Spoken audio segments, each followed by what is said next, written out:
Welcome back. అసలు ఇంతకీ India's daughters డాక్యుమెంటరీలో ఏముంది?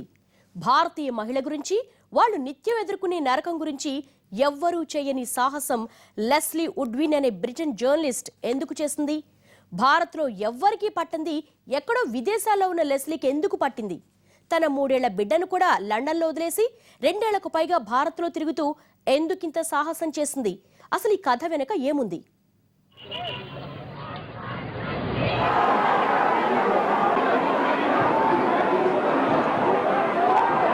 నిజాన్ని నిర్భయంగా చెప్పటానికే ఎన్నో మాధ్యమాలు ఉన్నాయి. ఈ రోజుల్లో నిజాన్ని నిర్భయంగా చెప్పే ధైర్యం చాలా తక్కువ మందికే ఉంది.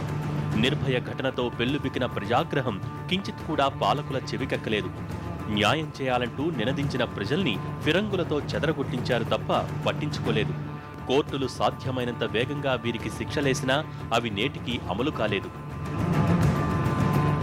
నిర్భయ నిందితుల్లో ఒకరు మైనర్ కావడంతో అతనికి జువైనల్ కోర్టు 3 ఏళ్ల శిక్ష మాత్రమే విధించింది.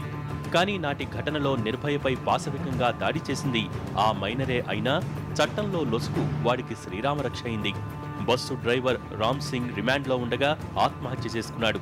మిగిలిన నిందితులు వినయ్ శర్మ, ముఖేష్ సింగ్, పవన్ గుప్తా, అక్షయ్ ఠాకూర్లకు మాత్రం 2013లోనే ఉరిశిక్ష విధించారు. కానీ వారి తరపు లాయర్లు పైకోర్టులో అప్పీల్ చేసుకోవడంతో కేసు ఇంకా నడుస్తూనే ఉంది.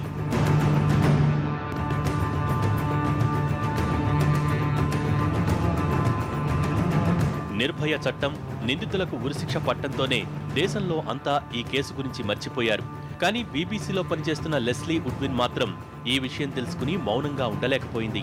ఈ ఒక్క కేసే కాదు, భారత్లో అమ్మాయిలపై జరుగుతున్న అత్యాచారాల లెక్కలు తీసి ఆశ్చర్యపోయింది.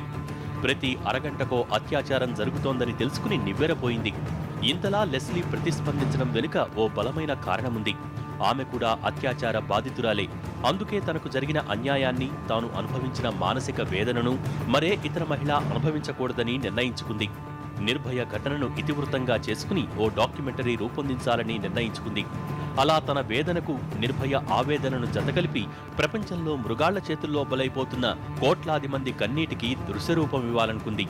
ఇందుకోసం అన్ని అనుమతులు తీసుకుని 2013లో భారత్కి వచ్చింది. తన 3 ఏళ్ల కూతురుని లండన్లోనే వదిలేసి డాక్యుమెంటరీ తెరకెక్కించింది.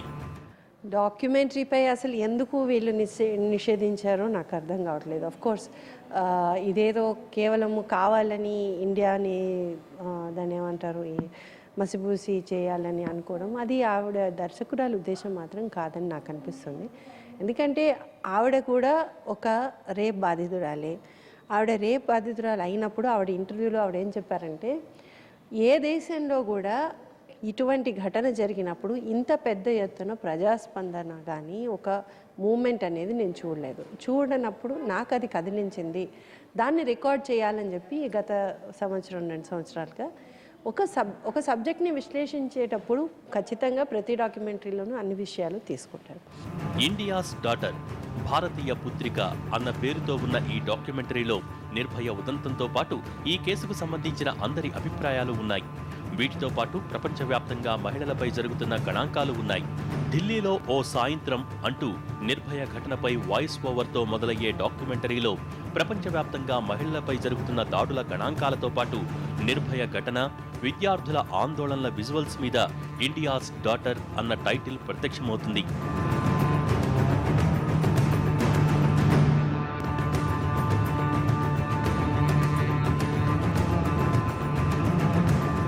ఆ వెంటనే నిర్భయ చిన్ననాటి ఫోటోలు చూస్తూ ఆమె తల్లిదండ్రులతో ఇంటర్వ్యూ ఉంది. చదువులో నిర్భయ ఎలా ఉండేదో ఆమె స్నేహితుడు, ఉపాధ్యాయుల బైట్స్ ఉంటాయి. అంతలోనే నిర్భయ హంతకులు తెరపైకి వస్తారు. ఒక్కసారిగా సీన్ మారిపోతుంది.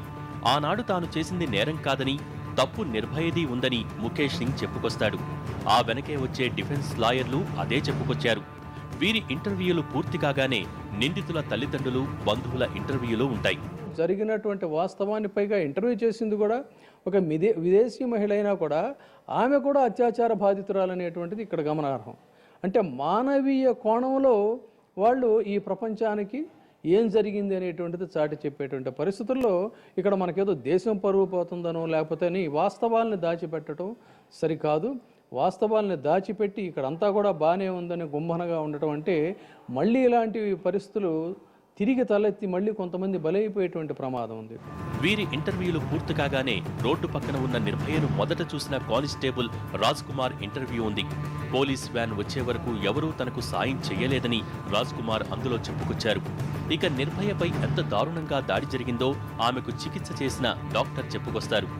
మొదట నిర్భయ శరీరం చూడగానే అందులో ఏ భాగం ఎక్కడుందో తెలుసుకోవటానికి చాలా కష్టపడాల్సి వచ్చిందని ఆమె నాటి దారుణాన్ని వివరిస్తారు.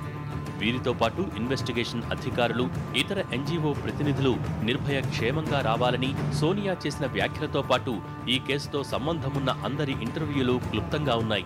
బ్యాన్ చేసిన దానివల్ల ఏమైపోతుంది, ఓహో నిజమైన సంఘటనని తొక్కుబట్టి ఏదో కాకిని నందిని పందిని చేసి ఏదో మారేడికాయలన్నీ పూసేసి దాన్ని చేశారన్నటువంటి అభియోగానికి లోనవుతున్నారు. కానీ డెఫినెట్గా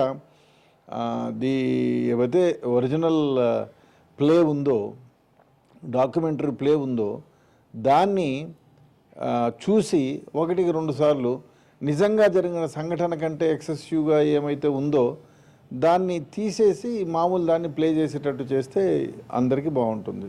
అయితే ఇందులో ముఖేష్ సింగ్ వ్యాఖ్యలతో పాటు మరికొందరి వ్యాఖ్యలు ఢిల్లీ ప్రతిష్టను దెబ్బతీసేలా ఉన్నాయంటూ కేంద్రం ఈ డాక్యుమెంటరీని నిషేధించింది. కానీ ఈ డాక్యుమెంటరీ పేరులో ఇండియా అని ఉన్నా ప్రపంచవ్యాప్తంగా జరుగుతున్న దారుణాలకు ఇది అద్దం పడుతోందన్నారు లెస్లీ ఉడ్విన్. మహిళల హక్కుల కోసం తాను కూతుర్ని వదిలేసి 2 ఏళ్లు ఎన్నో కష్టాలు పడి డాక్యుమెంటరీ తీస్తే భారత్ లాంటి నవనాగరిక దేశంలో భావ ప్రకటన స్వేచ్ఛను అడ్డుకోవటం బాధాకరమంటూ లెస్లీ తన బ్లాగ్లో ఆవేదన వ్యక్తం చేశారు. ఒక జరిగినటువంటి సంఘటనని యథార్థంగా ప్రసారం చేసిన ఆర్టికల్ 19(1)A అనేటువంటిది ఇది మీడియా హక్కు, మీడియా స్వేచ్ఛ. ఎక్కడైతే మీడియాకి స్వేచ్ఛ లేదో అక్కడ ప్రజాస్వామ్యం లేదు అనేటువంటిది ప్రజాస్వామ్యవాదులందరూ కూడా చాలా విస్పష్టంగా చెప్తున్నటువంటి పరిస్థితి. ఇక ఈ డాక్యుమెంటరీని నిషేధించడంపై ఎడిటర్స్ గిల్డ్ కూడా తన విచారం వ్యక్తం చేసింది. ప్రతి మనిషిని ఆలోచింపచేసే ఇలాంటి డాక్యుమెంటరీలను అర్థం చేసుకోవడంలో పాలకులు అపోహపడ్డారని అభిప్రాయపడింది. నిజం చెప్పడం నేరమా? నిషేధిస్తే నేరాలు ఆగిపోతాయా? ఇది ఆత్మ గౌరవమా, ఆత్మ వంచన? బ్రేక్ తర్వాత చూద్దాం.